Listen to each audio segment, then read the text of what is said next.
తమ్ముడు ఎరా తమ్ముడు ఏం చేస్తున్నావు లోనా? నీకు ఇష్టమని చెప్పి మ్యాగీ చేస్తున్నా అన్నయ్య. ఏంటి తమ్ముడు ఎప్పుడు లేని కొత్తగా నీ వచ్చాక చేసి పెట్టేవాడుగా.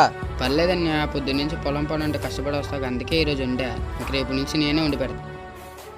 ఇంకా నువ్వు కష్టపడే రోజులు చాలా ఉన్నాయిలే కానీ ముందు శ్రద్ధగా చదువుకోరా, లేకపోతే నా అలా పొలం పనులు చేసుకోవాల్సి వచ్చిద్దిరా. నాకే కష్టం రాదులే అన్నయ్య, నా వల్లేగా నీ చదువు అంతా అయిపోయింది. లేకపోతే ఈ పాటికి మంచి ఉద్యోగంలో ఉండేటోడివి. అదేంట్రా కొత్తగా మాట్లాడుతున్నావు, కొత్త పనులన్నీ చేస్తున్నావు. నీ వల్ల నా చదువు అయిపోవడం ఏంట్రా? అప్పుడు నాకు చదువు అవ్వలేదు కాబట్టి నాతో పొలంకి వెళ్ళి పొలం పనులు నేర్చుకున్నారా. అంటే పిచ్చి ఆలోచన పెట్టుకోకుండా తినేసి పడుకో, రేపొద్దున్న కాలేజ్కి వెళ్ళాలి. సరే అన్నయ్య, నేను వెళ్ళి తినేసి పడుకుంటా. అయ్యో మా తమ్ముడు గారు టీచర్లా ఉన్నారే. నమస్తే మేడం గారు. మీరు పండుగ వాళ్ళ అన్నయ్య గారు కదా, బాగున్నారా? బాగున్నానండి. మా తమ్ముడు ఎలా చదువుతున్నాడు?